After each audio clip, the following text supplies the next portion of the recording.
If I'm glad so we're alive, what I'm for the babes, leave a like before we even start.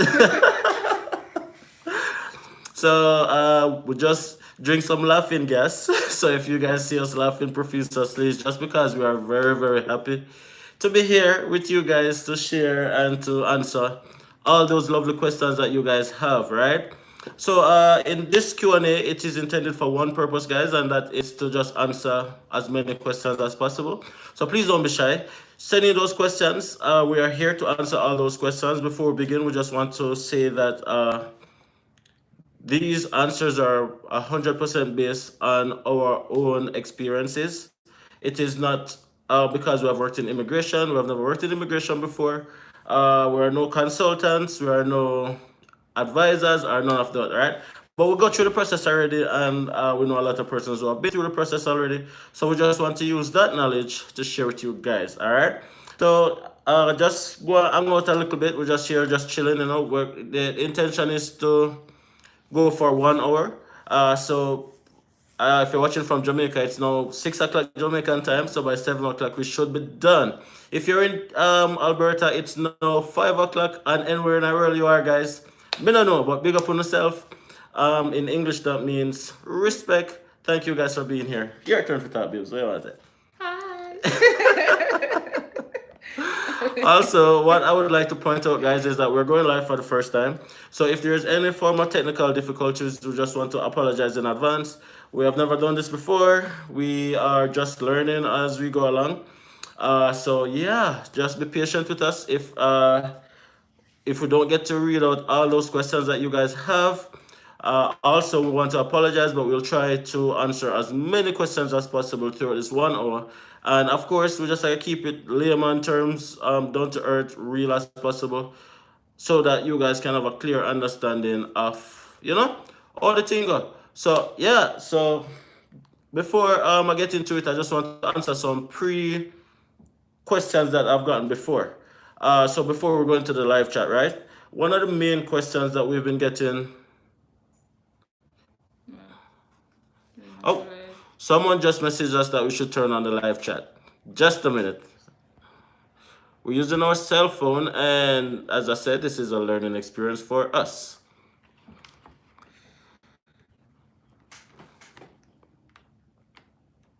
Thank you, Rochelle, by the way. Big up yourself. If you don't subscribe to Rochelle channel already, please go over there and subscribe. I'm trying to figure it out.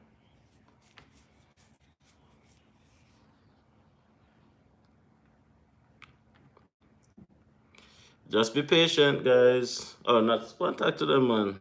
You figure it out. You don't know nothing about computer. So not to figure that out, guys. So just bear with us a little few while we figure that out, right? So let's go into it. So a few persons have sent us a few questions before, so I'm just gonna begin by answering those questions, and then we can get into the live chat as soon as the technician here so beside me figure it out. The first question is, guys, and it's a very important question. What happened if you already have your bachelor's and you want to study in Canada, but you do not, or you cannot afford master's school fee or anything like that, right? How to go about it? Can you apply for a certificate if you already have a bachelor's, or anything like that? So my question is, yes, you can apply for a certificate if you already have a bachelor's, but it has to make sense, guys. It has to make sense. So there's no clear answer to say yes or no, kind of a thing. But in other words, if you have a bachelor's in computer science, you can do a certificate in business. And then your story would be, okay, even though I have a bachelor's in computer science, I want to do a certificate in business because it is my intention to start my own business. So I want to get as much knowledge and education in the business field so that when I start my business, I know what to do. Can I get where I go with it? So you cannot have a bachelor's in a computer science and then choose to do a certificate in computer science. No, that don't make sense. But if you have a bachelor's in computer science, you can choose to do a certificate in business, and then on your letter of explanation, you can state that, okay, then you have a bachelor's in computer science, but you want to learn as much about business as possible, right? We're still working on the live chat, by the way. I'll stay with that. I'm not really sure. I'm kind of... Oh, that is the thing. Oh yeah, I think we figure it out. I think we figure it out. Thank you, Rochelle. Oh, this is the thing. I think we figured it out.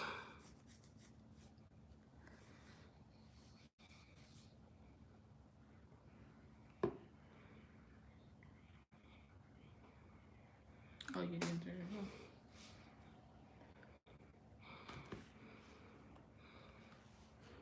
Okay, guys, can someone please just try to send a live chat right now? Make we see how we stay.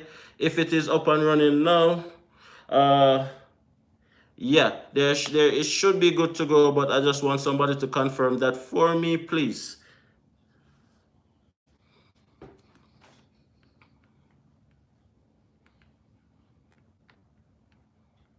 Where did it go?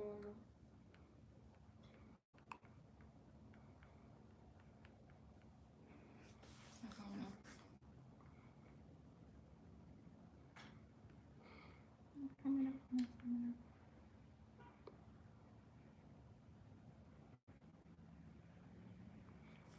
Okay, guys, I think we should be good to go now. Yeah, chat up and running. Thank you so much, guys, for your understanding, and yeah, thank you, Rochelle, for your wisdom. Thank you, yeah, Samantha Brady, welcome, and Charles. I'm not gonna try to pronounce the last name, Charles. I'll be very honest. I'm gonna butcher your last name, and I'm not. Charlie, And I'm not willing to like pronounce the last name wrong, so please forgive me. Welcome, Lazan, everybody who's here, and you know the silent members. Yeah, big up on yourself. Try to Kim. Yeah, Mrs. Here there.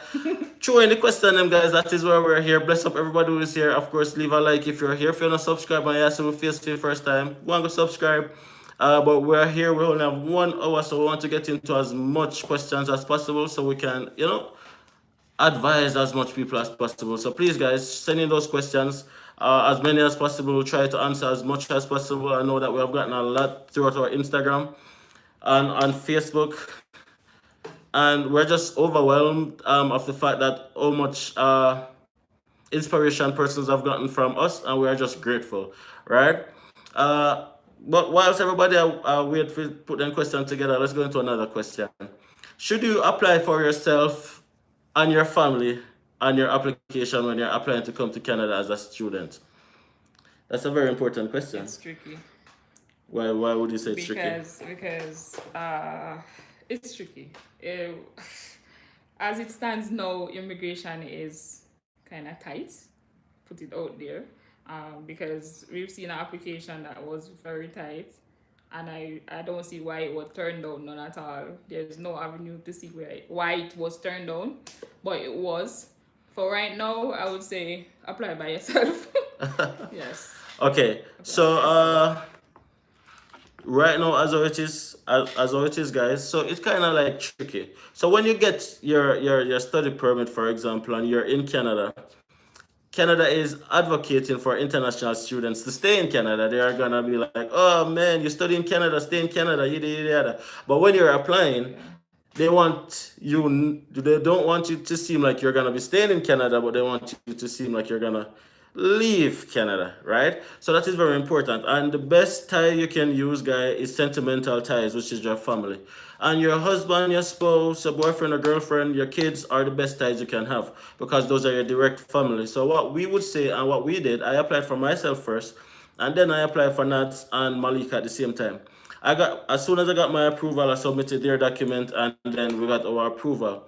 Whilst withstanding, I've heard of persons who said that they applied together. I don't know what their circumstances was, and they were approved. Yeah. We recently not helped, but we recently was guiding someone in their process because they wanted a little bit of guidance, and they applied together as their family. And to be honest, as Nat said, their applications to us was like perfect, and they got a refusal in 1 week, guys. This was recent. They got their refusal in 1 week, and we were very shocked because we were like, everything seemed like it was totally add up. And when she got her refusal notes, everything indicated that it was because she applied with her family. So if she applied by herself, then we think that she would have been successful. Now, get into the question here. This question is from Lazan. Again, big up yourself, Lazan. I really hope I'm pronouncing the name right. I have a problem in pronouncing names. So it can be Lazan or Lazan. How easy was it to adjust to living in a new country? How easy was it? Or the better question would be, what or how did we adjust to a new country? Because it wasn't easy. The first thing is to unlearn and then relearn, right? We are cultured as Jamaicans, you know, big up all on yourself. If you guys are from Jamaica, big up on yourself, bless up on yourself. We are yardy 100%. And we are cultured that way, right? So we used to the Jamaican culture. No, when we came here, at first it was a transition because we have that culture in our mind, and then that was what guided us. But then eventually you learn that, okay, then this is a totally different society, especially where we are at. If you're seeing us for the first time, we are in Grand Prairie, Alberta, which is in Western Canada and in Northern Alberta, right? That's where we are located. Country is a white county, right? When you see a black person, you'll be like, oh, there's another black person, far and few in between, right? So adjusting to that was a bit difficult, especially in the workplace. In the workplace and even in school, like if you're a student, if you're coming as a student, that's gonna be a challenge because one, you're gonna probably end up being the only black person in the class, right? And that for us wasn't anything that we're used to. I mean, we're from Jamaica, right? So adjusting to that in terms of being the minority was a challenge. And then uh, also understanding that it's more of a quiet society in terms of the things that we used to in terms of the partying and the going out and the driving and the fast pace and the talking to your neighbor and hurricane are coming and go button on your neighbor window. No, that don't exist, right? You're probably living beside somebody for 2 years and you not even know them name. They look at you in the face and they're not even gonna say good morning or good evening or good afternoon. Nothing. The culture that we say good morning is a very, very strange thing because when you say good morning, somebody might be like, oh, good morning. They're genuinely shocked because they're not used to that. What's the cost for rent like? And that's for Sue and J. Hope I'm pronouncing the name right. Okay, so where we are living now, we live in a two-bedroom apartment, and our rent is $1,100 or $1,100 a month, and that include utilities, with exception to light and internet, right? So $1,100 a month, and it covers water, eat, and parking, right? And then bill would come to like $100, and your internet bill come anywhere between $50 to $100, depending if you have cable and a package different. You have different packages, right? So fairly in terms of living expenses, in terms of your rent, your water, your utilities, I'd say where we are living, it's easily covered by $1,300 a month, right? So that's pretty much affordable because the cost of living here, not the cost of living, but the minimum wage here is one of the highest in all of Canada, which is $15.50 in Alberta. Yes, guys, Alberta have the highest minimum wage in Canada. One off. Yeah, it's close. Before I go into another question, I just want to say something that we learned very recently is that the province of New Brunswick is now offering PR for students before they graduate. And of course, this comes with other stipulations that we might not know of right now. And this, like someone told us about this and we looked into it. And yes, guys, moving to New Brunswick as a student probably now is a good decision because you can become a permanent resident of Canada without before you graduate from college. But also note that New Brunswick has the lowest minimum wage in Canada. Okay, let's take another question. That's a from people, man. Some people they both you guys. Oh my god. Big up everybody in the chat, yo. You guys just make me feel so special right now. And please tell me if I talk too much, because I know sometimes we go Right. Hey guys, in regards to the application process, my question is, should I apply for a visitor's visa for my spouse or an open work permit, and what documents are needed to apply for the work permit? Okay, Diana, I'm assuming that this is in regards to a study permit. Say you have gotten your study permit and you want to know if you should apply for a visitor visa or a spouse open work permit. No, Kim, what's it? You're talk too much, sorry. So, as long as you have gotten your study permit, you can go ahead and apply for your spouse open work permit, right? It is almost like a guarantee that they'll get there. Not, I wouldn't say guarantee because immigration kind of very tricky, but it's. I've never heard of anyone Being turned who down. has been turned down after their spouse has been approved. Put it that way. As long as you can satisfy an immigration officer that you guys are together, and that's pretty much it. And it basically work in conjunction with each other, so the process will go faster than a regular work visa. Yeah, exactly. And it's really like tomatoes, right? Why would you apply for a visitor visa when you can, like, you're still gonna have to apply for the open work permit anyway, right? So having a visitor visa, they're not gonna be able to work or anything like that. So yeah, just go ahead and apply for the open work permit, assuming that you have already gotten your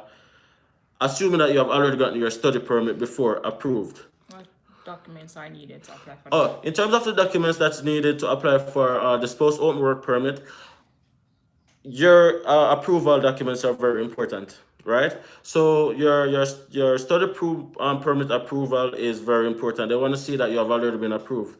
That's important. The second thing is the spouse now has to provide their documentation in terms of proof of funds. They also have to provide, like if they're employed, their job letter, their pay slip, and your acceptance letter, your exactly receipt, your what else? Everything. So your Your marriage acceptance letter, certificate, exactly. But if you're not married, so common law. if you're not married, it's very important to note that in Canada, a common law union is considered any union where persons have been living together under the same roof for 1 year, right? So if it is that you guys are living together under 1 year, for at least 1 year, you are considered a common law, and then you have to do the common law declaration form and then get it notarized, and then you are good to go, right? Hold on a second, guys. Malika Jade just wake up, and yeah, she is yelling. So Nat's gonna look on her a sec. Babes, what she say? She good? Okay, she's good. If you guys see a half naked baby in the live, yeah, that's Malika. Please forgive us. She do her own thing and she ready. Now, as I was answering the question, as it relates to the documentation that is needed, your approval study permit, your school acceptance letter, proof that you have paid the school fee, the spouse proof of income, the spouse job if they have a job. Also, if you're married, your marriage certificate. If you're not married, the common law declaration form. You have to be living together at least 1 year. You want to, if it's a common law union, you have to make sure that you prove that you guys are actually living together. And all you guys prove that you're living together, have utility bill with an I-2 on the name. If you guys sign a lease, make sure it's I-2 on the name upon the lease. If you guys have a joint account, make sure it's I-2 on the name upon the account. So you try for sure. Say, yo, here I go. We're not just full out the farm here. What's up? What's up? If you're gonna come out here, you can't play the tablet. Take the tablet from me. Parenting, guys, you don't know the thing.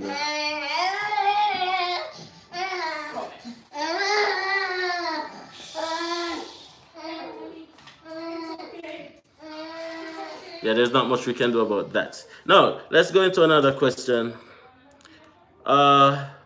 My spouse has a visitor visa and I am awaiting a study permit. When this is approved, do you think I should apply for the open work permit or should or not? Okay.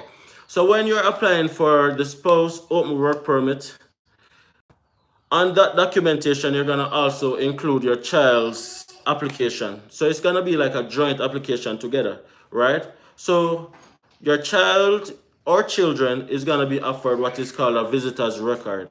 A visitor's record is gonna go for the entire duration of time as their study permit. If you have a 2 year study permit, then your child is gonna get a 2 year visitor's record. So you don't have to apply for a separate visitor's visa for your child and your spouse open work permit application.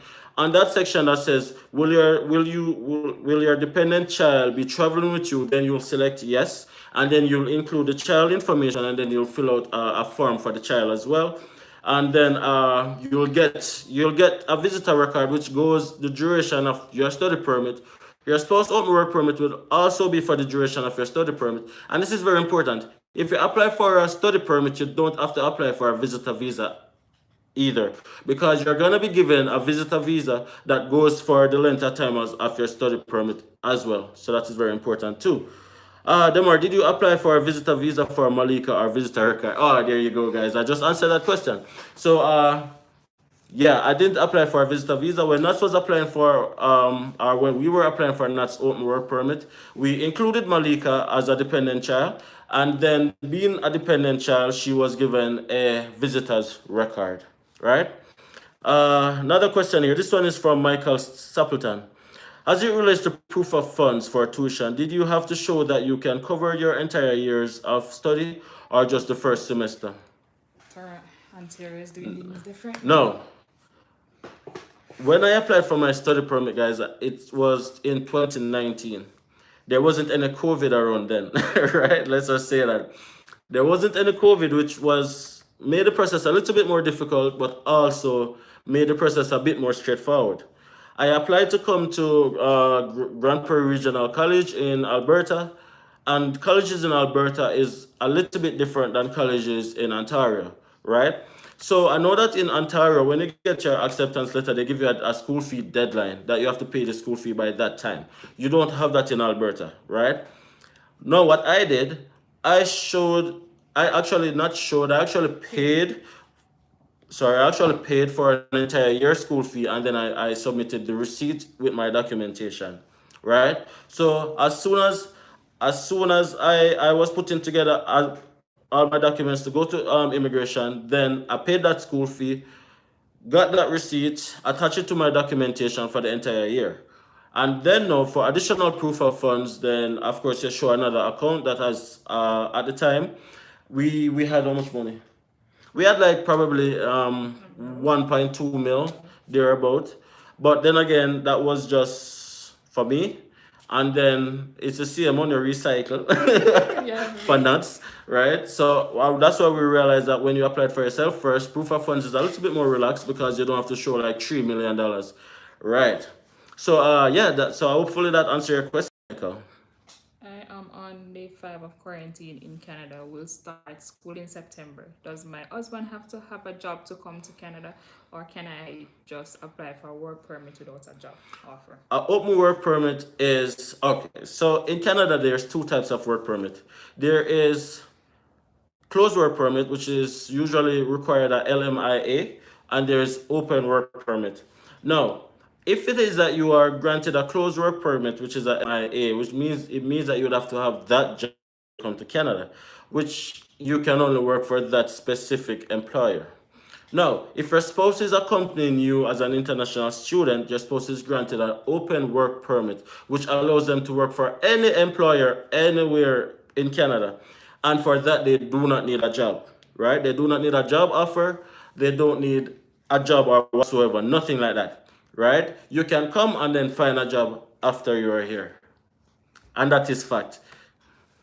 When applying for a spouse open work permit, do you have to show adequate funds to support the family? Yes. And I think we glanced over that a bit when I said that I had like 1.2 million in my application. And then it's the same $1.2 million Nats had to use for her application as well. You do have to provide proof of funds because one, even though they know that your spouse is gonna be working, which is why it's easier for your spouse to get their own work permit after you have been approved, because immigration knows that they can work full time.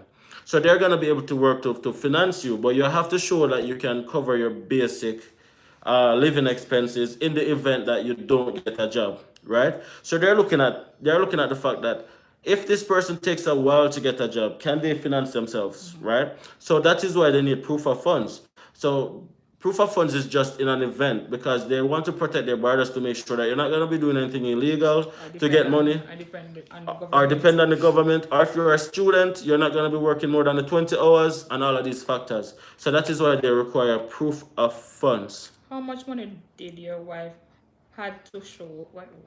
How much money did your wife had to show to get her open work permit? At the time, guys, we had like 1.2 mil, and then that was the same money I showed. And then we never get no different bank statement. We put the same bank statement in after your application, and that was that. But also to note, we we had someone here who we mentioned that we were going to be staying with, and they gave us a letter that hey, they're going to be staying with us for a little while, so probably that had contributed to that. When it comes to any form of immigration process with Canada, guys, there's one basic rule: the more, the merrier. You cannot have too much money. If it is that you think you do not have enough money, put it in a letter of explanation. Put it there. Let them know that that anything you feel like is a weakness. Like for example, if it is that you're applying for a study permit where you only have like $1 million, say I only have $1 million, but this person will assist me, that person will assist me, that person will assist me, and that person will assist me. They just want to know that you have a plan, right? If it is that you have any doubts that you have a limited amount of money, put it in a LOA or LOE. Let them know that you are aware and you are fixing the problem, and then oftentimes that is good as well. Which documents did you submit with your student visa application, job letter, etc.? Okay, so Nicola Mac first wants to know what document I supplied when I was applying for my study permit. Let me just say this, my extra. I gave them documents. I gave them documents that they didn't even need. I gave them my car papers at the time. I got surgical, get my insurance printout, every single thing. But there are some basic documents. Outside of the documents that are on the checklist, which is your police record, your if you're married, your marriage certificate, the application forms that them give you, your job letter, your pay slip. You have to also make sure you include your acceptance letter from the school. If you have paid a semester or a year school fee, you suggest that you submit also that receipt. If it is that you want to also submit all of those documents and all of that. But I went one step further. I submitted my birth certificate, my wife's birth certificate, my daughter's birth certificate, down to my utility bill. I got all my academic qualifications, every single transcript, every school that I've been to, as much as my CXC results. To I was going to Portmore Community College for a little bit. That transcript, every certificate, every single thing, because a big factor is they want to make sure that you are a legitimate student. So even if you have one grade 9 report where you can find, put it in it, because there's no such thing as too much documents. The thing is, you don't know the immigration officer who you're gonna get. You might get an immigration officer who's not having a good day and just decide, say, you know what? If this person not have no school report for sure, so that my students I get denied, and you know, want put yourself in another position. But not tell yourself to submit school report, by the way. I'm just saying that submit as much documents as you can. There is a section when you're submitting online in the GC key that's called supporting and additional documents. Flood it. Put every single thing I can find. You want to make them know that, listen, yeah, I'm real. This one, I applied for September and was denied. I'm thinking about applying for the same program at a different school in another province. Will this negatively affect my new study permit application? It depends. I'm not sure if you guys heard that question, so I'll just read it again. I applied for September and was denied. I am thinking about applying for the same program at a different school in another province. Will this negatively affect my new study permit application? This is a common question as well. We've been getting this a lot. As I said, immigration has changed a lot. And my response to this would be, it depends on the reason that you got for your refusal. If it is that your refusal was not because of the school you're going, the province or anything like that, I don't know why you change that. And I wouldn't suggest that you change that, because changing it might give immigration different red flags whenever they're from before, right? But if it is that you can make a case that says, hey, at first I made an application to go to University of Toronto, just for example. However, I applied and I was refused, and after doing more research, I realized that going to Alberta was a better choice, so I'm here for submitting a new application form and try to address all the concerns that they put in a previous refusal. I think you'll be fine, but then again, that's just my opinion. If it were up to me, if it doesn't include that the fact that you are being refused because of where and how, I'd say probably try and stay the same place, but it depends on your own situation, right? You might find out, say, okay, no, so I better go there, so state it. Write a different LOA and state that. Make it known, say, okay, then apply for that, I got refused, these are the reasons, all addressed. But however, in addition to those, I'm now applying to go to this different province because after doing more research, I realize that that's a better fit for me based on your own unique circumstances. That would be my best advice where that is concerned. Given the pandemic at one point, immigration was saying they need a job offer before they are able to enter Canada. However, I believe it's no longer mandatory, but it can get one. It's a plus. Yes, that Personally was. speaking, Kimola, I think it would be a plus, but I would be very careful with that because I'm telling you this. Don't think Jamaica have scammers. Hey, hey. Let me tell you, if you don't think Jamaica have scammers, move come to Canada. I'm telling you guys that the scamming not normal. And there are so many people, millions of people who get scammed by applying for a job out of country. Right? So my suggestion would be A, if you can, get it. But I would suggest that you wait until you get here. That way you can verify an employer and you know it legit. Because I'm telling you guys, we almost all get scammed when we just come. Not that But that's much. another video by itself. Scamming is a very it's just different. So but if you can, yeah you should, but yeah, I wouldn't hurt my head too much about it. How did you guys sort out an accommodation before you went to Canada? Okay, so that's have a system with a catch like yeah, nice to have a sister. We were steering there a little bit, but after a few months, we realized that, you know what, we needed our own space. And then the fact that we were in Canada, and at the time, both of us was working, albeit I was working part-time and that was working full-time, we could have gotten an apartment, and the only thing they needed Job letter. was a job letter Or payslip. to prove that we're working and also to do a credit check. Right at that time, you know, we're not a credit and everything. But if you're in Jamaica and you want to know that, okay, then how can I get an apartment before moving? It's simple. You can just go on Google, look up areas in and around where your school is that you think makes sense in terms of proximity. Bearing in mind that Canada is a cold country and the winters are not normal, so even a 10-minute walk can be excruciating in the middle of winter. So you want to make sure that it's pretty close to your destinations. And then take up a phone and call them.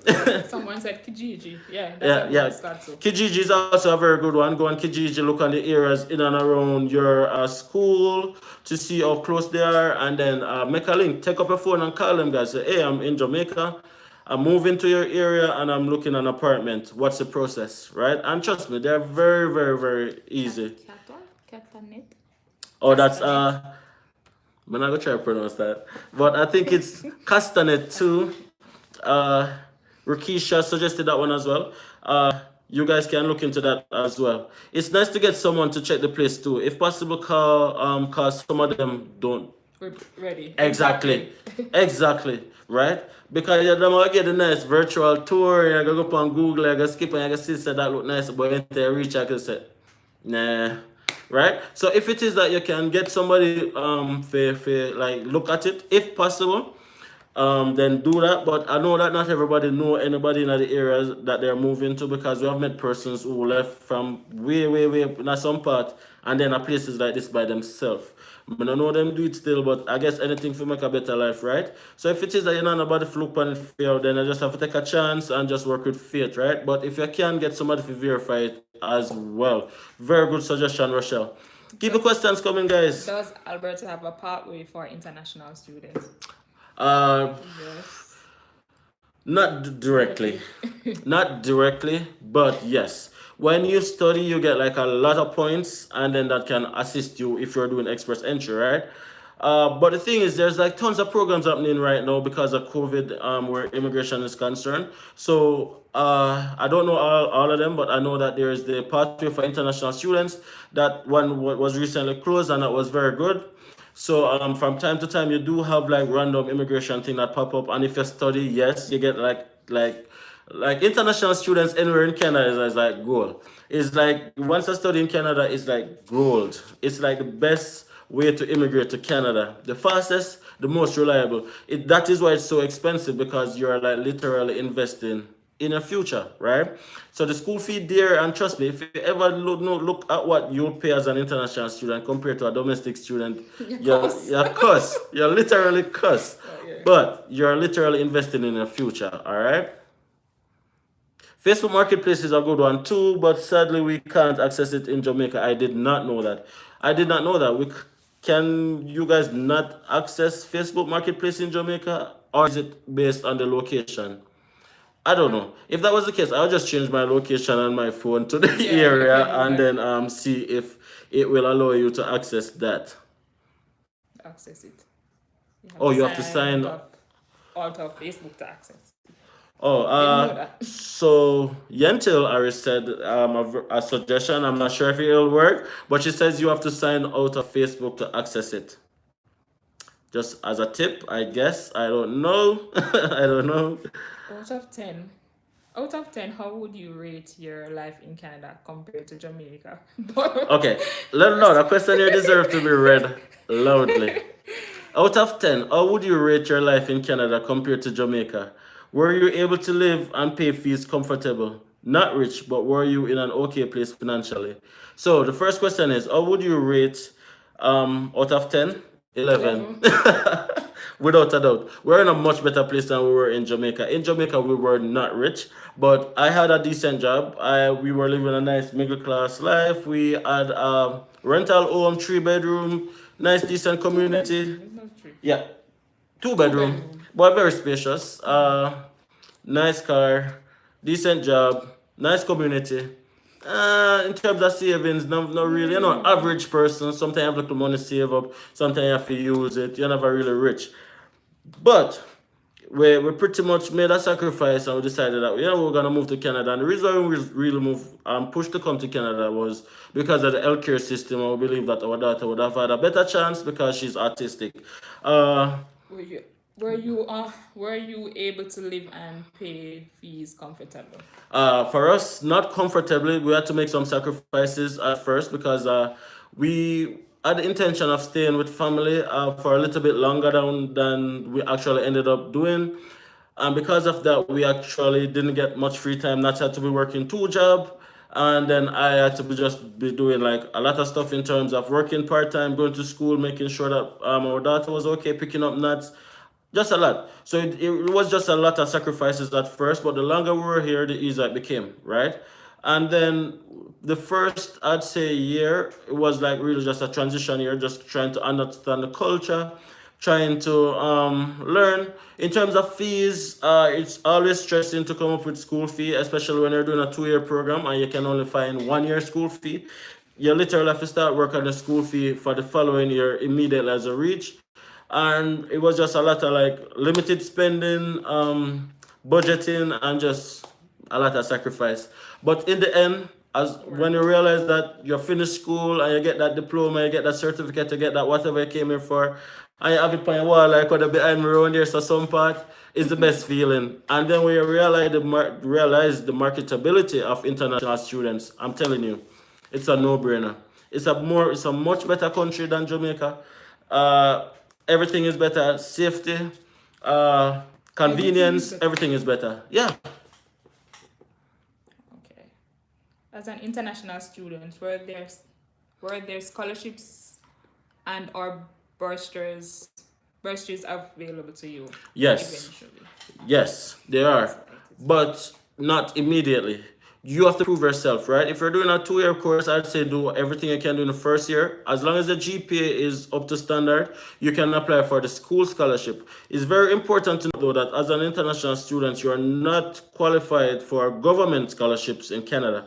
If you access government scholarships, it might affect your postgraduate work permit, right? You can get scholarship, but from your school level.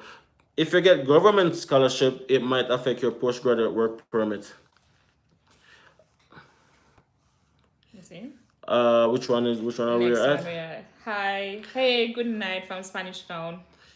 Do you have to submit your past and present job letter when you are applying for your study permit? I just submitted my present job letter at the time. Right? So where I was working at the time, I just got a job letter and I got 10 pieces. I got as many pieces as possible and I just submitted that. Yeah, there's a form though that asks about your employment history when you're filling out your applications for your study permit. There's a form and you have to list like all of your employers within the past 10 years or after 18, whichever is more recent. And then yeah, that's as much as that go. I was not gonna go to any of my past employers and ask them for a job letter. Okay. Okay.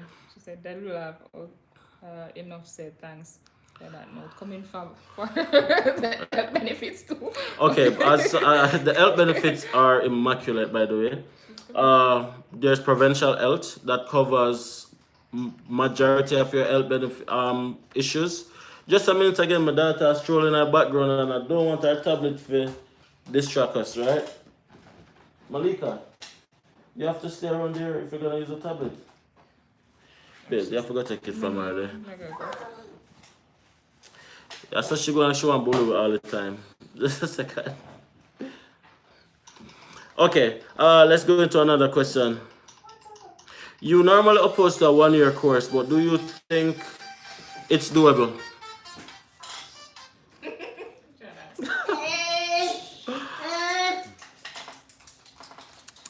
Okay, let's go back into this question. You normally oppose to a 1-year course, but do you think it's doable? I'm not opposed to a 1-year course. However, I think a 2-year course gives you more options. The thing is, a 1-year course is absolutely doable. I know tons of people who did a 1-year course and things have worked out for them. But with that said, you have to know exactly what you're getting into. There's no break. When you are doing a 1-year course, you are constantly under pressure. When you come to Canada as an international student, for myself, I want aim of Canadian citizenship. This is just the first step into doing that. When you do a 1-year program, you have to get employed immediately in order to apply for your express entry within another year, right? Because when you do a 1-year program, you get a 1-year postgraduate work permit. But when you do a 2-year course, you get a 3-year postgraduate work permit. So of course that makes more logical sense. But of course a 1-year program, it's absolutely doable. But you have to just be very determined and know say, oh, you just have to push and make it work. You understand? And also depends on the province that you go to as well. There are some provinces that are easier than others. Like for example, when I say easier than others, in terms of they have more immigration options to become permanent resident, but it also ties you down to that province for a little bit as well. So provinces like Saskatchewan, provinces like Nova Scotia, provinces like New Brunswick, these are provinces that nobody know want to go. So there's like a lot of programs that international students can benefit from. But these provinces are generally the slower provinces in terms of they are more the minimum wage are usually lower and not as much like people, and all of them factor there. Provinces like Ontario, British Columbia, and Alberta are the bigger provinces, and yeah, there's like tons of programs that aid 1-year thing, but the thing is there's more competition. So the likability of you getting a job within the NOC, which we can talk about if anyone has any question about that, is harder in these provinces, right? So you have to look at that as well. Yeah, step plus one. My husband is a welder. We are looking into applying through express entry. We have a 20-month-old and one on the way. Is it realistic to think we could immigrate to Canada and I stay home with the kids? Okay, let's read that again. My husband is a welder. We're looking into applying through express entry. We have a 20-month-old and a 1-month-old on the way. Is it realistic to think we could immigrate to Canada and I stay with the kids? Yes, it's a gamble. It depends, right? Like for what we know, because of COVID-19, everything is just so freaking different right now, right, guys? Everything is just way different than how it was. We don't have much experience with express entry. We came as international students and we move on and we move on and we move on, right? But talking to people who we have met who came through express entry, your husband being a welder gives them a huge opportunity because it's a skill job, and skill jobs are always in requirement, right? Which gives them a lot of points. But express entry usually comes with other factors in terms of you have to have a lot of money. You guys have to be within a certain age band to get like majority of points. You guys have to probably have family here to get more points. You guys have to do English test to get more points. So it's not just about the job. If you guys can do all of those stuff, you submit your profile and just keep your fingers crossed and see what happens, right? Other option is, I don't know, there's tons of other program. I don't know all of them. but you can look into like immigrating as a skilled worker and see what programs are there where that is concerned outside of express entry, right? Because express entry is just like one of 200 ways you can come to Canada. Was it difficult to get a job after you completed your program of study? All right, for personally, no, because I have the same job, right? So I still have the same job that I had when I was in school. So the only difference is I became full time, right? So at the time I was working part time in a bank. I know I'm now working full time in the same bank. So that wasn't necessarily a challenge for me because like me never have to look a different job. No, talking about my schoolmates who had to actually look a job. No, it wasn't difficult either. I have one particular friend who keep failing every single day, and he's probably going in his fourth year of a 2 year program right now, and him change job like every 2 seconds, I'm looking for another one. and that is where we are. Just because where we are at, there's lots of jobs. We are in a Isle county. Grand Prairie is located in Alberta, which is an Isle province, and Grand Prairie is an oil and gas town. So there's always jobs here. But in terms of other places, it might be more difficult than here. But no, it's not difficult to get a job. I don't think it's difficult to get a job anywhere in Canada. Actually, it's just the type of job that you might want. How can you find work outside of Canada? We don't know. We can answer the question. Or can you find work outside of Canada? Tamika, that's pretty difficult. I really don't know, but I can look into it for sure. Like I have never gone down that road before, but of course I can look into it absolutely. Yeah, big up Hi, yourself, Tashan. big up Thank you for yourself. following. No, matter about This one as morning Jew prayer time, guys. That's my friend. That's my friend. Please, Hi. guys, go and check out his YouTube channel. Awesome human being. We know him personally from Jamaica. Know him more. We talk about health benefits. Health benefits in Canada. Canada have one of the most leading healthcare benefits in the world.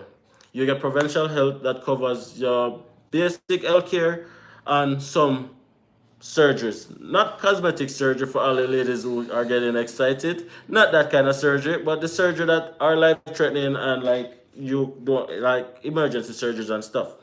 Outside of those, you have the hospitals that you can get the other services just on your provincial health. And then the only thing you have to really worry This is about the is yeah. I'm not sure about that.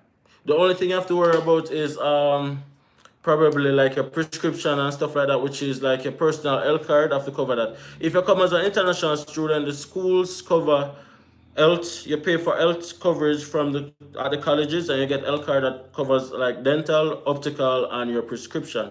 No, if provincial health varies across provinces, guys, for that I'm not too sure. I'm gonna be very honest. If there's anyone else who is from Ontario or from BC or anywhere else in Canada watching this live right now, drop a comment and we can talk a little bit about provincial health as well and what it looks like in your province, right? I'm talking about in Alberta.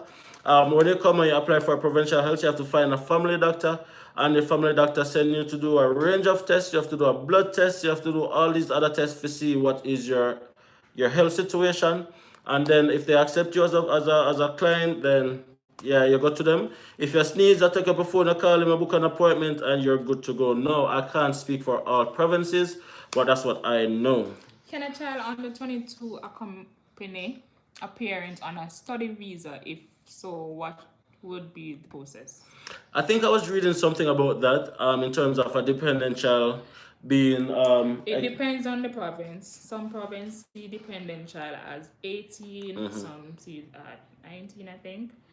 So it depends on the province that you're going. it depends on the province, guys, but I would look into that a little bit further as well. Like a 22 year old, I'm not so sure if that would be considered a dependent child because like over 18 there's a range of specification that considered what is dependent, right?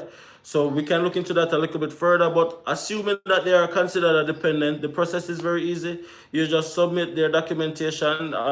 You would have to apply for if you're not applying for a spouse and you're just applying for a child, then you'd have to apply for a visitor visa, and then they will be granted a visitor's record. Can you apply for a 1 year course, then do another one once in Canada to get the 2 year He does Which one are you reading? this one next, the next one. Can you apply for a 1-year course, then do another one once in Canada to get your 2-year postgraduate work permit? I don't think so, guys, but I might be wrong because, like, first thing first, your postgraduate work permit is issued only once. It can be extended, but it's only issued once. Now, your program, if it is that you finish a 1-year program, you would have only, if you apply for a 1-year program, you would have been issued a 1-year study permit, right? If you want to do another 1-year program, then you would have to apply either for a study permit extension or a brand new study permit, right?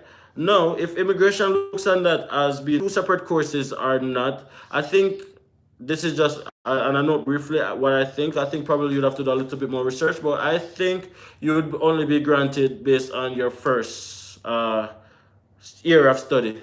But I might be wrong, guys. You know, I'm not working in immigration, and I was never in that position. We can reason about it, and we can talk about it a little bit further on. Rashida Bailey, you had a question as well. Big up yourself. I saw you in the chat somewhere, but me just attack and attack and attack and attack and I go on as usual. Thank you for being here. You know we appreciate you. Now, which other one are we at? We're going down. Elevate channel, by the way. I think you talk about it. Oh, There's a lot. I love your channel, by the way, and I think you talk about what most YouTubers don't cover. Plus, you are very detailed. At ball and I try my ball. Anyway, ask another question. Okay. Which school would you recommend in Grand Prairie? I think that's what you want to say. That offers a master's in business admin is one. Oh, let me just say there's one college in Grand Prairie. Grand Prairie is a small town. If I look out through my window right now, I see the college to how small the town so is. close. The name of the college is Grand Prairie Regional College. If you're interested to go into GPRC, please find me on Instagram. I'm going to give you all of the link where you need to contact personally. Tell them that them are sending over there, you're not going to get no discount. And probably, they're probably putting like, is that them our friend? And they probably treat her like they're joking. You'll get special treatment being my friend. And then you can talk to her to see the type of programs that they have. If you're interested to go into Grand Prairie Regional College, just hit me up on Instagram and maybe I can get the link directly. That said, that's the only college in a Grand Prairie. There's other colleges in Alberta, of course. There's lots of other colleges in Alberta. You have NIT, you have SIT, you have Medicine Art, you have Grand Prairie. It all depends on where you are at. I don't know much about other schools, but Grand Prairie Regional College is an awesome college. That's where I went for 2 years. And let me tell you, I even have videos on my channel where I interview one of the lecturers, and I'm telling you guys, it's a very good school to go. I didn't experience any form of negative energy, no form of racism, no form of stigmatization, none of them things. It did all smooth going. I've heard people, I've heard persons say link it, but it's never worked for me. Where are we? This one, the second one. Okay, I've heard people say linked it, but it never worked for me. Oh, in terms, I think you were just trying to answer a question there. Okay. LinkedIn is actually a very good thing to join as soon as you get here because personally it connects you to a lot of jobs. But personally, I think you have to be in Canada to really benefit from that. As I said, you have to just be careful when you're applying from outside of Canada, just to the amount of scamming that take place. What program did you do in college? I did a diploma in marketing. I did a diploma in business administration, actually, where I majored in marketing. At the time, my qualification was I had an associate degree in business administration in Jamaica and also a certificate in business studies. So I just did a diploma in business administration, detailedly focusing on marketing, right? So that was what I did. How did you manage your first winter? That's a very, very good question because outside is looking like winter is coming in August, which wouldn't be new, by the way, because snowfall every month of the year in Alberta. Now, how did I manage my first winter? Luckily, when we came, we were kind of like dripped into it because we came in September, I think, and then we didn't get any major snowfall until January, right? So gradually when we came, it was a little bit chilly, then it got a little bit colder, then a little bit colder, and then a little bit colder, and then one snowfall, and then that's it, and then oh damn, it's minus 40. Oh man, it's minus 45. But by that time, you would have been like preparing. So it wasn't too difficult, to be honest. And if anything, I think we managed it well. And I think like when we were in Jamaica and person was saying, boy, you don't think we can manage it? Cool. It this and it that and you need 10 shirts, and you need 10 pants, and you need 10 timper, and you need one big boot and If I man. can manage it, anybody can. Yeah, it wasn't necessarily like that for us. We did kind of alright, right? Just make sure say you have your necessary gears and you'll be just fine. Winter driving is a whole different thing where we can't tell you if you drive in a winter, you have to just experience it, right? Tips: just be careful and just be prepared, and you'll be just fine. How long after getting the study visa should you apply for your spouse work? Immediately. Set time. As soon as I get the letter, they call the ETA letter, we say you get it, set time. There's no waiting period. And I'll answer that as well by answering another question. If you've been refused and you want to reapply again, how long should you wait? No waiting period, set time. Just as long as you can address the concerns that they had in your application. A lot of persons got refused for different reasons. As soon as you can satisfy the immigration officer that the reasons were satisfied, apply again immediately for two reasons. You want to make them know that you're serious about this thing, right? And I just try to find a way to come to Canada, which I don't know, well, I will do that, right? But at the end of the day, the immigration officer will be convinced that, this person genuinely wants to study this program, wants to study here, and then, yeah, there's no waiting period. What if someone gets pregnant while on a study permit? How would that affect their studies and application for a PGWP? Okay, we literally talk about that in one of our recent videos as well. If you're a student and you get pregnant, right? The school will offer you a 3 months pretty much leave of absence, which will not affect your pretty much leave of absence, which will not affect your postgraduate work permit. But at the end of the program, you'd have to apply for a study permit extension in order to finish the program. But if it is that you stay home for longer than 3 months, then you'll have to apply for a visitor visa and then reapply for a study permit. Because on your study permit, you can't be out of school for longer than 3 months. So if you're pregnant, then have baby and them thing, you get 3 months, but then you have to up and running again after 3 months. Or if you're not physically up and running again, you have to apply for a visitor visa, and then when you're ready to go back to school, you have to reapply for a study permit. And that's a very good question, by the way. And we were literally looking into this just the other day, so we are confident that that's the correct information.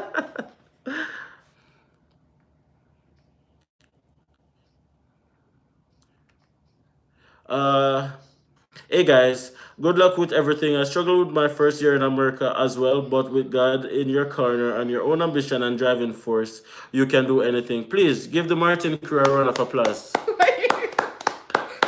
And please go and check out them YouTube channel as well. They are one of our YouTubers as well. We are all in this together. We support them support we guys. I'm gonna tell an awesome family living. I think they move up and down so much. They live in Georgia. One time they're in Miami. One time they're there. Georgia. Big up on yourself, Sir Martin, and anybody watching this video. I did 2 different programs and got 3-year work permit. There you go. There's your answer. Someone literally answered the question as someone asked if it is that you can do 2 different programs and got a 3-year work permit. Yes. This person in our chat, Andre, said he did 2 different programs and got a 3-year work permit. Andre, come in the chat and make we know if there's anything special you did. Like, did you roll over? I don't know if anybody else have any question that Andre can answer. Because Andre is a pro where this is concerned, because him do it. He actually did 2 different programs and got a 3-year postgraduate work permit. So if anybody have any question while Andre is still on, so Andre can run in and 2 of the answers them set speed. Hi, Jody. I really appreciate it. I love the information you are giving and how you are gearing it. Being real and letting persons know that you guys are not, we're not working on immigration. You guys know that already. Lisa, once you do a 2-1 year, there you go. There's another person as well. Let me try this. Is this Rakisha White? Rakisha White is another pro in doing more than 1 program and get a 3-year postgraduate work permit. So there you go. It can be done. I see. It can be done. It can be done, guys. As I said, I wasn't sure. There you go. It can be done. Do you think IRCC is back on track with responding to applicants for study permit within 6 weeks, or they're Let still me out just of say, luck? I think they are, because as I said, we have a friend who applied recently and she got a result in 1 week. 2 weeks. In 2 weeks? No, it was 1 week. It's 2 weeks. 2 Legit 2 weeks. weeks. 2 weeks. But Yeah, they're working yeah. It was fast. 2 weeks. It was 2 weeks. It wasn't a favorable response, to be honest, but they got a reply in 2 weeks. So I think they are really moving a little bit faster. Them, is it possible to do 2 different 1 year programs and qualify? Yes. Yes. Yes, Dana. Yes, Janelle. Some 2 persons just confirmed that for us. Andre and Rakisha said that they both did 2 separate 1 year programs and they got a 3 year postgraduate work permit. So taking their word for it, yes, 100%. How would you prove that you're a common law? You'd have to fill out a common law declaration form that is available on your IRCC checklist. But in addition to that, you have to find creative ways. Get utility bill with the 200 name on it, show us on the live the same Documents. place. If you don't have any documentation, if you need up on each other bank account, if you don't have insurance to each other the beneficiary, all of them stuff there. Every little thing where you think like, just look on it like you try show your friends that you and somebody is actually together. Anything I can find, there's no such thing as too much document. Anything I can find for proof that you guys are together. Also, as again, just a reminder, in Canada, to be a common law, you have to be living together for at least 1 year. I think in Jamaica it's like 3 years or something like that. I'm not quite sure, but in Canada it's just 1 year. Okay, talk to us a little about workload and school, and how did you manage with work and family? A lot. Okay. Workload on school, guys, it can be very difficult, but it is manageable. The first thing you want to do is to create your schedule. Your school schedule comes first. And this is another topic that we have another video on, but I'll just go into it like briefly. Make sure that your school schedule comes first. The good thing about Canadian colleges is that you can create your schedule months in advance. If you're going to school in September, you can choose the courses as early as May. You create a schedule. After you've gotten your schedule, then you have to just find a job that flexes with your schedule. Personally, that's what I think you have to do. Don't find a job and then fit your schedule around the job, because it's gonna be difficult, right? Find a schedule and then fit the job around that. No, 20 hours a week is literally just 4 hours a day. Or if it is that you don't want to work 4 hours a day and just want to go to school through the week, I can work on the weekends. But on the weekends, it can be like 10. It can be like 10 hours on Saturday, which is really like 8 o'clock in the morning to 8 o'clock in the evening. And then I can mix the other 10 hours throughout the week. So it's doable, it's flexible. Just find a job that is convenient to your own situation. We can talk a bit more about it as well. If you have any questions and you want like advice and stuff where that is concerned, you can hit us up on Instagram and we can get into that more in more detail. Let me just say, if you're watching this live, guys, and you haven't subscribed, please go ahead and subscribe. Please see if we can reach 1,100 subscribers by the end of this live. If you're liking the content, guys, we keep it 100 on the notice. Okay, next question. So that we're passing. Hi, good night, guys. How do you know the amount of tuition need before going to immigration? The amount of tuition, this one is for Agent Gray. How do you know the amount of tuition needed before going to immigration? The college will tell you the amount of school fee. And it's usually recommended that you pay for 1 year, usually. But I've met persons who pay for 1 semester and get through, so I don't know. Sometimes immigration may be moody. I don't know. But I would usually suggest that you pay for 1 year. Right, guys, go ahead and like the video as well. Like the live as well. Share the link so someone else can get this lovely information that you are getting as well. Millions of people want to move to Canada, right? And we're living here. We're just giving you the facts as we know it. Okay, we have another question here. Do you need an invitation letter to apply for the child visiting visa? If you are granted a study permit, no, you don't need an invitation letter, because the child will come live with you, right? So no, you don't need an invitation letter. And why am I here, Malika, tablet behind me? Get your run out of the room. MJ! She doesn't want to stay. Help. Yeah, no, you don't need a invitation letter. if it is that you have granted a study permit for a child, because your child would be a dependent of you. So you just apply for a visitor visa for them, and then they would be granted a visitor's record. Do you think it's better to apply for open work permit from Jamaica or Canada? It really depends. To be honest, personally, I don't even know if it really matter, right? Because we applied from Jamaica, but then I know persons on this live right now who applied in Canada, but they usually recommend that you apply before you come to Canada, right? So I would say it doesn't really matter. It really depends on you, but yeah, apply from your home country if possible. But if not possible, you have to look further into like applying from Canada. But I don't think it's like really a big deal. Can you recall how you paid for the entire 2 years of study? 1 year was the first year was, I never remember the school fee, but it was through a lot of help. I got a lot of friends, family members, savings and hustling and pay for it. The second year was just constant working and sacrificing and living on sardine and rice for a few months, and then I was able to pay for the second year. Easy to remember. Those are memories that not gonna ever leave me. Right? Oh, Andre, please, there are persons in the chat who wants to know how did that work. Please, come back in our chat, come share a little bit of information about how did you do the two separate 1 year program and then still get a postgraduate work permit. Or what you can do, Andre, better, you can link me up on Instagram one-on-one and you can give me the details so I can share it, right? Because we're all here to help each other and I'm not familiar with this, so please, we could help one another.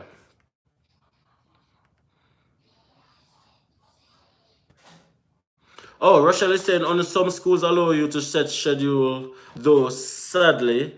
I'm not too sure about that, Rochelle, because I'm not I'm hearing this for the first time, but usually what I know is that you are given a school website that you can go onto to choose your courses, and then it allows you to set a schedule. But I have to look into that a little bit further just to see how that one goes. Okay, Rochelle, I need to link me by the way, because I move like a stranger. I'm not tell you again. What is Once you get a letter of acceptance from a school, how long can you wait before applying for your study permit, especially when you are getting financing prior to study permit application? There's no waiting period. You can apply at the same time, but you have to just make sure you have all your documentation intact. So really and truly, the length of time really depends on how long it takes you to get all your documentation in place after you get your approval. Big up everybody from Ontario. Andre back in the chat, by the way.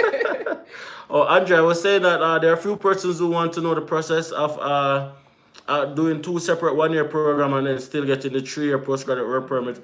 So probably you can just send me a voice note on Instagram and then I can look into it and then we can share it afterwards, right? type it right there? Or you can just go ahead and do a lengthy chat. Will probably take a while, but up to you. You can write a couple of paragraphs and explain the entire process. Right? Which way of you did that this already? Which way of applying for a study visa do you think is best, paper or online? That's a very good question. Online. Which way of applying for a study visa do you think is best, paper or online? No, I know that because of COVID-19, I think they were only doing online applications. But when we were doing it, they were paper and online, and we did it paper based.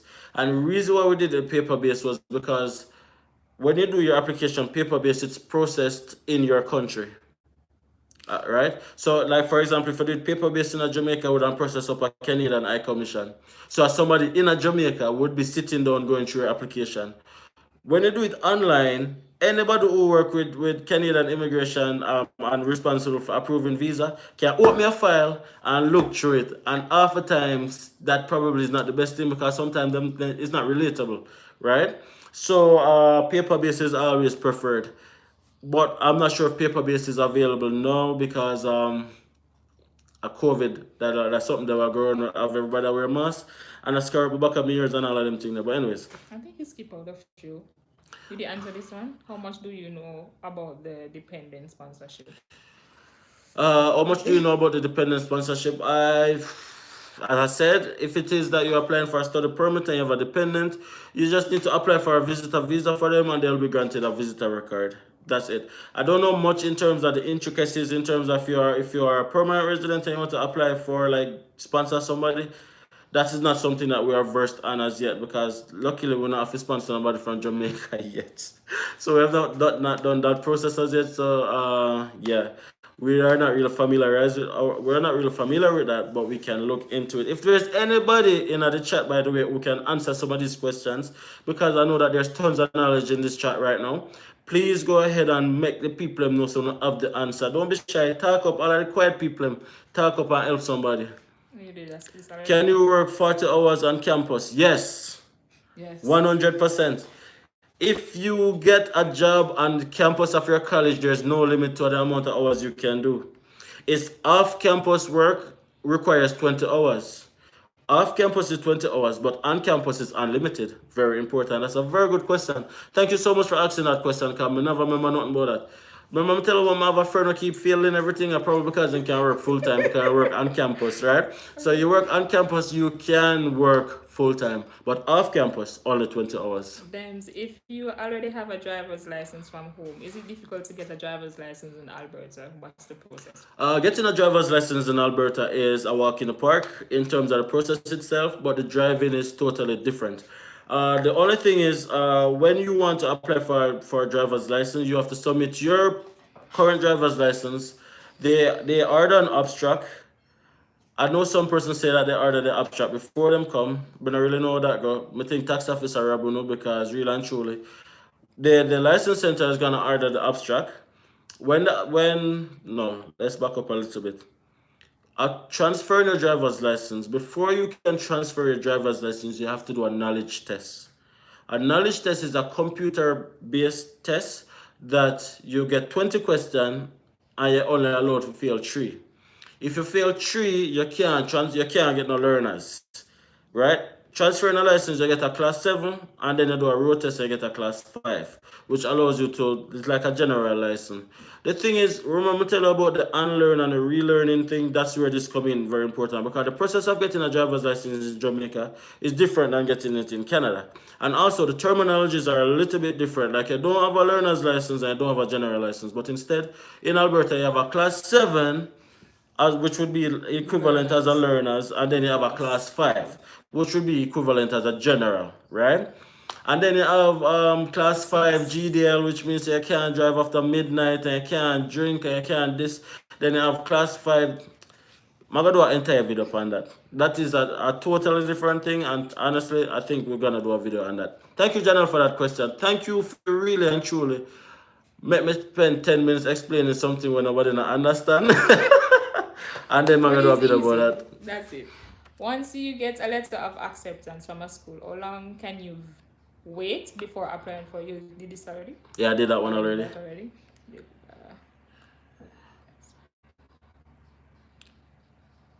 Yeah. Whereas in my experience, I work school balance is challenging but doable. There you go. Another person think that it's very possible to work and go to school. People, let me tell you this. You're going too fast. Let me tell you this, guys. So first thing is this. A lot of persons make it seem like it's more difficult than it actually is. Now I say that not to say that it's easy, because it's a pretty difficult thing. But I'm telling you guys that you can do it. It's not as hard as many people making it seem. At the time, Nats was working 2 jobs. I was picking up Nats at 10 o'clock, dropping her back at work at 6 o'clock in the morning, doing a full course load, and also predominantly taking care of her daughter. It's doable. It's absolutely doable. I know you're worried about it and you're like, oh man, going to a new country and the transition and getting a work and getting a job and flexible, and it sounds like a lot. But guys, best believe me, you can do it. We can. If we did it, you can do it. I know persons right now, guys, who don't have the mental capacity to that. Many of you guys are watching this video doing it.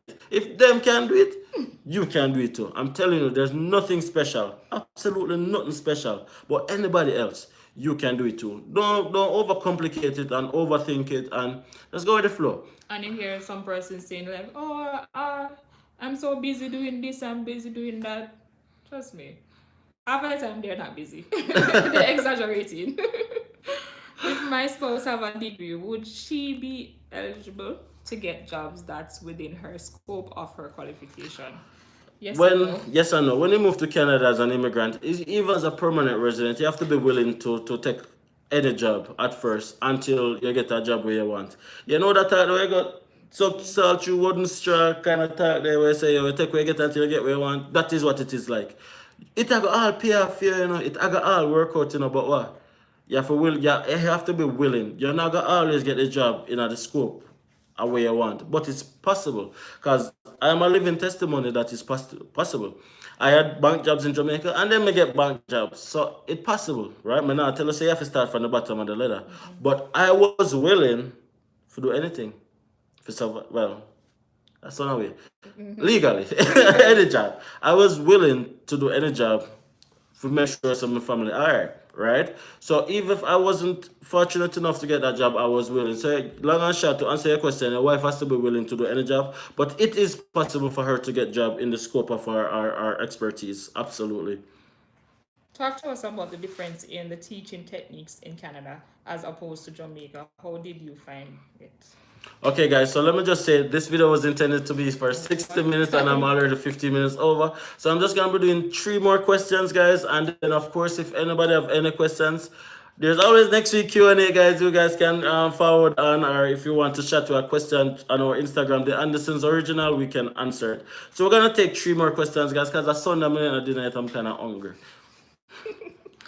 Yes, we have to answer The that question one. was Talk to us about the difference in the teaching techniques technique in in Jamaica Jamaica. and Canada. Okay, Please. so that's a very good question as well.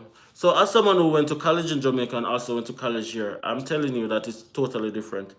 In Jamaica, it's more of I'd say spoon feeding kind of approach. Where your teacher come in your class and teacher make sure so everybody will learn, and if you don't understand something you can raise your hand and you can ask a question, and your classmates help you in school and everybody in your class are friend and all of them things, and if you don't understand something you can link notes within your class and you can say Nuts explain this to me and you can get it. Assignments, everybody group up in a library, do the assignment together and good. Right here, so guys, you're in class with people and in class to the walk past them. I not. I'm telling Teaching you. technique. Hold Stick to on. I'm that. coming to that. I'm coming to that. So the classmate element of it is almost non-existent. You can make friends, but I'm telling you that group work that everybody work together don't exist. So you have to know, say, oh, you have to take your own initiative. In terms of the actual teaching technique, the teachers here are in the college that them teach, them teach. But how am I to explain it now? Them not spoon feed. Them not spoon feed. Them expect everybody in our class to have them textbook. Them expect say everybody in our class to have access to the computer and the internet. Most of our assignments was on this thing that's called Connect or on different learning platforms that you have to actually log into, which most time you have to buy the textbook, forget the code for log into. Most of the assignments them are on that. If you don't do your assignments, them are straight zero because on every teacher mark it's a computer based thing.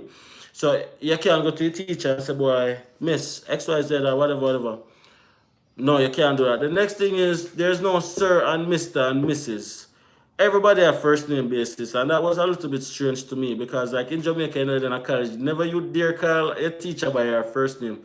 But here, so your teacher name is Brian Rennick, and I'm saying Brian Rennick because I actually have a video with Brian Rennick on my channel. But it's not Miss Rennick, it's Brian. The chairman of the business department is not Charles Brown, but it's Charles. So there's that relationship, yes, but you have to take the initiative more, right? In a Jamaica, it's more like you can go reason with a teacher because everything is like paper based, and you can say, boy, sir, my beg I want 2 more days and me submit it, and you know you can work it out. But here everything is computer based. You have to make sure say assignment them done. You submit, you get a deadline. You have to make sure if you don't submit the assignment by the time, like for example, if you get a paper based project for not even paper based, I think if you submit through email or whatever, you get a deadline of like midnight on the 31st, and then you get like 3 days after you can submit it, and then a 10% reduction after every day will pass, kind of thing, right? So that was kind of a little bit different. So 2 more questions to go. How soon after your spouse applied for an open work permit did she got through? At the time, it was it was probably like 8 weeks. I think there was a processing time of 6 weeks at the time, but then it kept going up while we submitted. So I think it took like 8 weeks because we submitted at the beginning of July, and it never come through until our I think the day before our birthday, which was like the 27th of August. So you notice we remember the date because those are dates that are important to us. And we have a video where we talk about that as well. At one point in time, we feel like say, it is just rough because we didn't want to travel together, and then I had to end up travel before, and then she ended up having to come like a few days after. But yeah, it never really took that long. It did take like 8 weeks. Oh, so he was answering the question, Andre. Andre, Oh, Andre, have some answers to the 1 year program, 2 time 3 year postgraduate work permit questions. As well, Andre said, so for getting the 3 year postgraduate work permit for different programs, before completing my first program, I applied for another college and got the acceptance letter. that makes sense. That makes sense. It actually does make sense. And Andre continued by saying, and once I had gotten that, I went ahead and did a study permit extension. So I'm never far off then, Andre, because I said that was what made logical sense. Well, he can abstract from Jamaica obtained from government was the average. Okay, Patty W have a very good suggestion as well. She said, Alberta driver's license tips. Take your abstract from Jamaica, obtained from a government office close to Alfred Tree police station opposite side. You can't get more accurate than that. Yeah. And then we still have 2 more questions, or is it 1 more question? It was one, but maybe we can squeeze in another. How much money do you pay for daycare as international student, and can you get someone to keep your kid in the evening when you go to evening classes? So many of the colleges here in Alberta have a daycare attached to the college where you can get discounts as students, right? So that's also important. You have daycare and you have day home, where daycare is with other kids and day home is like with limited kids. I'm not sure if I can answer this question like as detailed as you'd like, but instead what I'll do, I'll refer you to one of the videos that we have. It is literally called Childcare in Canada. Childcare and child tax. Childcare and child tax in Canada, where we talk about the different options of childcare for international students, right? The options that are available to you and what are your best choices, and also the prices in Alberta, right? I know that prices fluctuates from province to province, so that's also very important. It also depends on where you are going.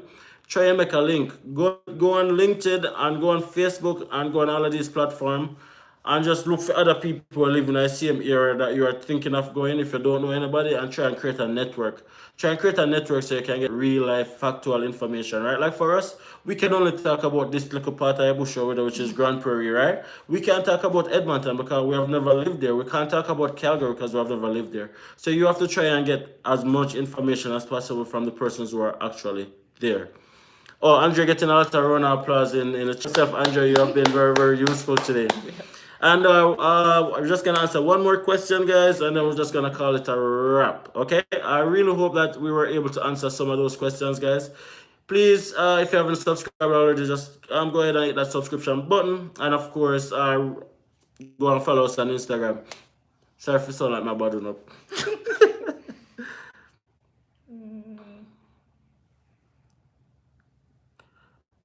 Okay. Do you apply from Jamaica? Oh, somebody asking somebody else. Okay. Question.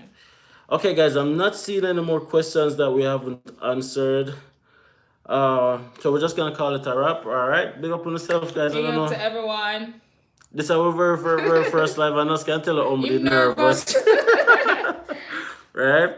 I say, oh my God, sit down and talk for now, but I should know some talk enough still. So I should know so we're not gonna go over by 1 hour, right? Thank you guys for staying tuned, guys. Of course, guys, we're always here for you guys, and you know, we just a blessing up as well. We see all of the blessing and we feel all of the love, guys. I just one love. Keep it coming. We appreciate it. Love you guys, and we appreciate you guys 100%. All right. Now we're going back. Everybody go back to them Sunday evening, and I just want to say, if you're watching this video from Jamaica, please protect yourself.